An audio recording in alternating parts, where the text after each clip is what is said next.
Hey, 7th grade. I'm in my kitchen recording my video, and I hope that you've read the first section called What is Waves?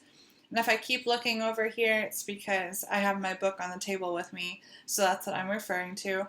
So this won't be a long video, but I just wanted to highlight some of the key points that you read about. And if you haven't read the section, please go back and do so. So let's start about with what a wave is. And it's a disturbance that transfers energy from place to place. So the type of energy that it's transferring can be light or sound, and how it gets from one place to another. And then energy, if you'll remember, is the ability to do work.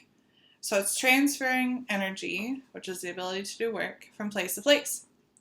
Now, I'm on page 7 if you want to follow along. So the material through which a wave travels is called a medium. Okay, they give the example of the duck on the water, and as the water is moving, like in a wave like that, the water is the medium in which the wave is moving. Okay, and the example of a wave moving through a rope is the medium because the wave will be moving through the rope. Now they give some examples as like solids, liquids, gases. So gas would be like the air. Sound and light sound can travel through the air. Liquids, it can travel through water, and solids such as rope, you can see a wave through a rope. You can hear sound through a door, through a table, things like that. Now, there's something called a mechanical wave, and that is waves that require a medium through which to travel. Okay, that would be like sound. When there is no medium, like no air for something to travel through, then it is not a mechanical wave. Okay, so like light is not a mechanical wave. It doesn't need to travel through something in order to still travel. Okay, and we'll get more into that later. But if you are looking at the bottom on page 7, it says, how do waves transfer energy? It talks about even though mechanical waves move through a medium, they do not carry the medium with them. And it says, with the duck and the wave, as the duck is traveling, is sitting on the water, and the waves are moving the water, the duck does not travel with the wave. So as the waves are moving maybe in one direction, the duck is just going to stay still. Now he might bob up and down a little bit as the wave moves underneath him, but he's not being carried away with the wave, if that makes sense. Okay, think about that. Yes, so I'm going to turn to page 8, and what causes waves? Like, why do we have them? What makes them? And it is when something vibrates. Okay, when the medium is moving. So a vibration is a repeated back and forth or up and down motion. And when a vibration moves through a medium, a wave results. So that's what happens. For example, if I knock on the table, I think you can hear that. I'm vibrating the molecules in the table, therefore creating a sound wave. That's all that's happening. Okay, so in a water wave, the energy, whether you threw a rock into the lake and it created these ripple effects, it's now you've made the particles in the water vibrate, and they are creating a wave. That's all that it's saying. Now there's 2 types of waves. So there's mechanical, but then you can break those down into 2 types. And the first one is a transverse wave. This is when the wave moves the medium. In this case, we'll say the medium is the rope.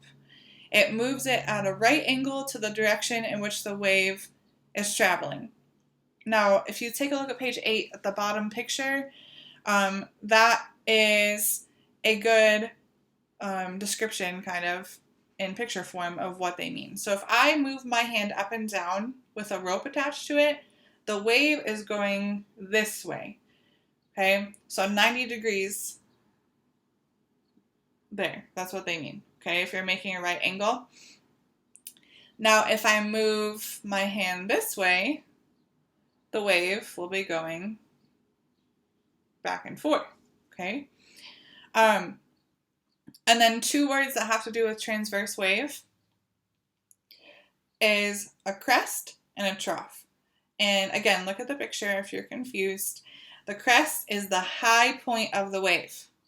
Okay, if you've ever heard like the ocean waves, they crest, that's the top part. And then the trough, think of like a horse trough, they have to come and they have to kind of put their nose in. Okay, that would be the trough. That's the lowest point of the wave. So you get the crest, and then it makes a trough. And then you get the crest, and then it makes a trough, and so on and so on. And then the other type of wave on page 9 is a longitudinal wave. This moves parallel to the way that you push the wave, basically. So I really like the Slinky example, and if you have a Slinky at home, you can make both of these types of waves. I don't have one here. But what I would do, and looking at the picture at the top of the page, is I would pull a few of the coils back in the Slinky, and then I would let it go. And the wave is going to move frontwards, and then backwards, and frontwards and backwards. Okay? And similar to a crest and a trough and a longitudinal wave, we have the crest in a longitudinal wave is called a compression, and that's where the Slinky like goes together. What's the word? I'll think about it. Like all the coils get smushed together, and that would be a compression. They're all compressed into one area. But then when the wave keeps moving and they all spread apart, that is called a rarefaction. Rarefaction. Okay, so you can see on the top of page 9, it starts off, the second picture starts off with a rarefaction. Okay, they're spread apart, and then they compress. And then it's a rarefaction, and then it compressed. So an easy way to remember this is crest. Okay, that's the high point of the wave.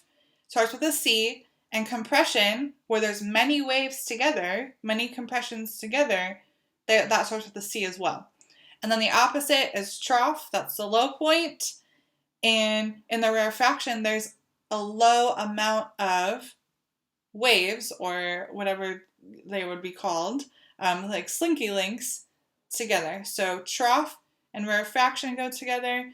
Compression and crest go together. A type of longitudinal wave is sound. When we hear things, it's traveling to us through a longitudinal wave. All right, and then if you turn to page 10,